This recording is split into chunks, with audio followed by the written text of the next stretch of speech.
இட்லி தோசை நான் சாப்பிட்டே ரொம்ப மாதம் ஆயிடுச்சு சார். பிரேக்ஃபாஸ்ட் பார்த்தீங்கன்னா சத்து மாவு தான் சார் குடிக்கிறேன். அப்படியே பசிச்சா கூட ஓட்ஸ் சாப்பிடுங்க அப்படின்னு சொல்லிடுவாங்க சார்.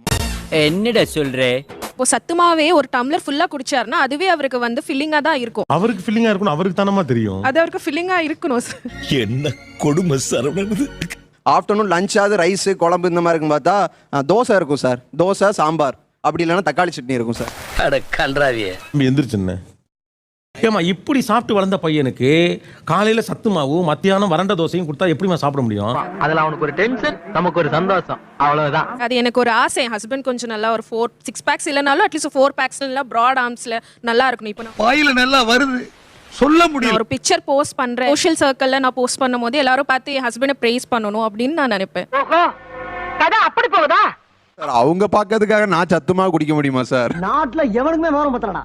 21/90 ரூல் தான் சார். அது ஒரு 21 டேஸ் ஒரு ஹேபிட்